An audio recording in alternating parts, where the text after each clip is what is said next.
হরিপুর গ্রামে এক চাষি তার বউ এবং দুই মেয়েকে নিয়ে বসবাস করত।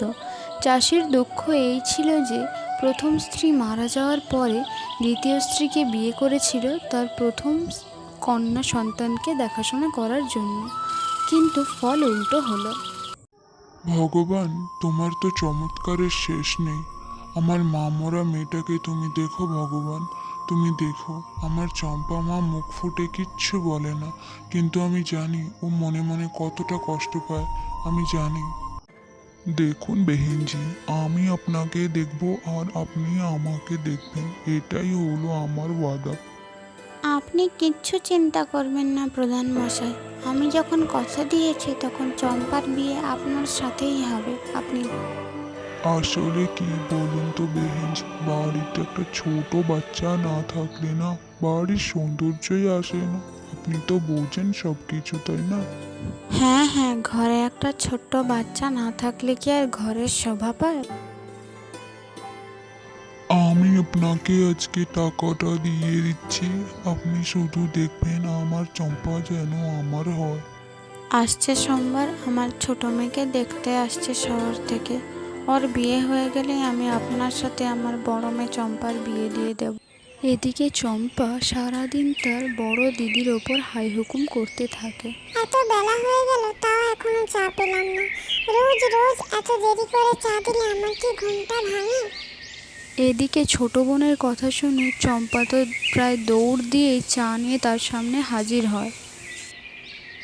দিদি, এই দিদি, তোকে না আমি কতবার বলেছি আমাকে টাইম মতো চা দিবি, তুই কি আমার কথা শুনতে পাস না? রাগ করিস না বোন আমার, আমি বাসনগুলো ধুচ্ছিলাম তাই একটু দেরি হয়ে গেল বোন। তোর রোজ রোজ এই বাহানা শুনতে শুনতে আমি ক্লান্ত হয়ে গেছি। কি হয়েছে রে চম্পা? আজকে আবার সকাল সকাল এত চিৎকার কেন? ও আবার কি করলো এই পোড়ার মুখী? তুই কি আমার সংসারটাকে শান্তি দিবি না? এরকম বলো না মা, সকাল থেকে অনেক কাজ করেছি তাই একটু দেরি হয়ে গেছে চা দিতে।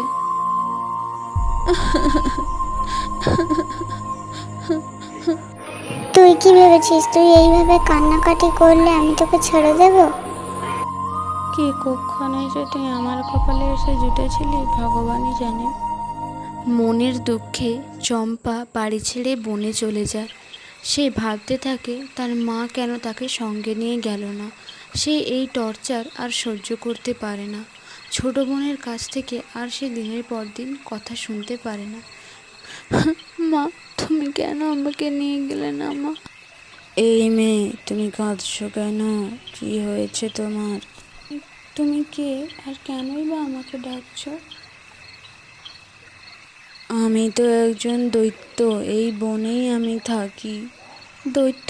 তুমি আমাকে মেরে খেয়ে নাও, আমার আর এই পৃথিবীতে বাঁচার আশা নেই দৈত্য। তোমার কিসের এত দুঃখ? তুমি আমাকে খুলে বলো, আমি তোমাকে সাহায্য করব।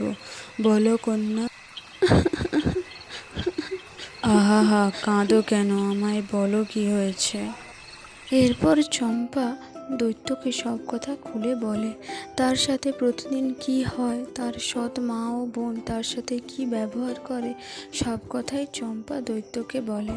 সব কথা শুনে দৈত্য তাকে বলে যে তুমি বাড়িতে যাও, আজ থেকে তোমার ওপর ওরা আর কিছু করবে না।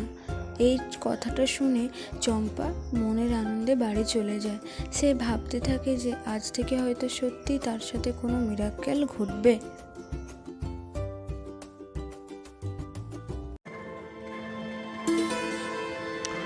তুমি পম্পার বিয়ে ঠিক করে দিলে, আর তুমি আমাকে একবারও জানালে না। আজ পম্পাকে দেখতে আসছে, আমি বাবা হয়ে কি কোনো কর্তব্য পালন করতাম না? হ্যাঁ হ্যাঁ, তুমি যা কর্তব্য করেছো আর বলে কথা নেই, তুমি ওর বাবা হওয়ার যোগ্য নও। তাই বলে মেয়ের বিয়ে আর বাবা জানবে না? এটা কি কখনো হয়েছে দেখেছো? বড় মেয়েটা তোমার আর ছোট মেয়েটা আমার। তুমি বড় মেয়ের সম্পর্কে যা বলো, ছোট মেয়ের ব্যাপারে তুমি একদম নাক গলাবে না। শোন পম্পা, আজ এমন করে সাজবি যাতে ছেলে পক্ষ তোকে পছন্দ করে নেয়। কিন্তু মা, দিদি বেরিয়ে এলেই তো ওরা দিদিকে পছন্দ করে নেবে, তখন কি হবে মা? ওই পড়ার মুখীকে আজকে আমি বাইরে বেরোতেই দেব না। তুই যা মা, ভালো করে সাজগোজ কর। এই তো আমাদের অমিত বাবা চলে এসছে।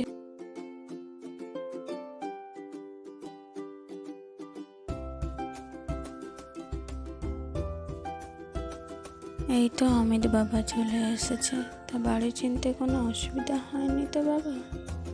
না না আন্টি, বাড়ি চিনতে কোনো অসুবিধা হয়নি। আমি তো জানতাম আপনাদের বাড়ির লোকেশনটা কোথায়। এইভাবে চম্পার মা এবং অমিতের কথোপকথন হতে থাকে। পম্পার মা দেখতে থাকে কিভাবে তার ছোট মেয়েটাকে অমিতের সাথে বিয়ে দেওয়া যায়। তাই সে সব রকম পরিকল্পনা করেই অমিতের সাথে কথা বলতে লাগলো। আন্টি, আমার একটু তাড়া আছে, শহরে আবার যেতে হবে, অনেক কাজ আছে। ওই তো আমাদের চম্পা মা চলে এসেছে। না, এবার ওর সাথেই তুমি কথা বলে নাও। নে আয় চম্পা মা, তোর কথাই হচ্ছিল এতক্ষণ। এরপর ওরা এদিকে কথা বলতে থাকে এবং রান্নাঘরে দাঁড়িয়ে চম্পা ভাবতে থাকে যে চাটা দিতে যাওয়া তার ঠিক হবে কিনা। আবার সে ভাবতে থাকে যে চা দিতে না গেলে কিন্তু তার মা রাগ করবে, তাই সে চা দিতে চলে যায়। এদিকে তাদের কথাবার্তা চলতেই থাকে। আন্টি, আপনি আমাকে কিসের জন্য ডেকেছেন কোথায় বললেন না তো?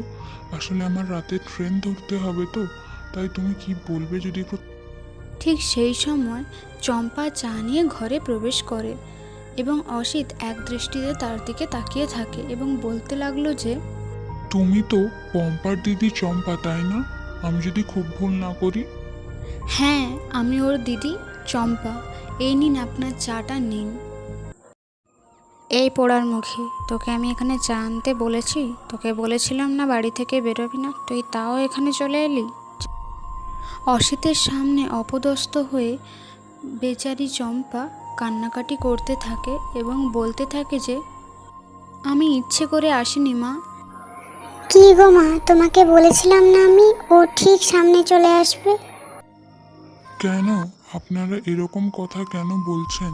ও তো পম্পার বড় দিদি হয়, তাই না? না না বাবা, ওটা একটা কাল লাগেনি, তুমি জানো না ওকে।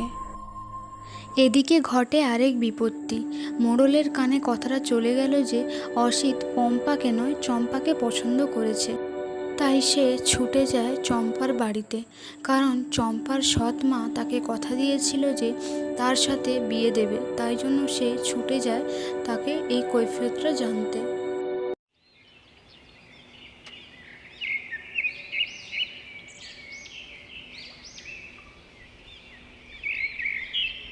এটা কি হচ্ছে বেহেনজি? আপনি আপনার কথার খিলাপ করছেন। আপনি বলেছিলেন যে চম্পার সাথে আমার বিয়া দিবেন, কিন্তু এখন তো দেখছি আলাদা কথা।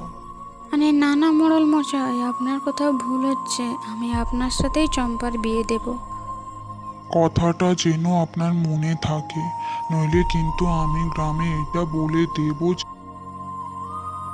আপনি কিচ্ছু চিন্তা করবেন না, আপনার বিয়ে আমি চম্পার সাথেই দেব।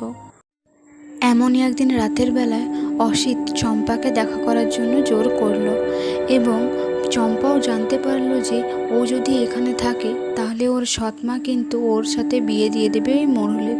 তাই সব কিছু সিদ্ধান্ত নিয়ে সে দেখা করলো অসিতের সাথে একটা বাঁচার সুযোগের জন্য।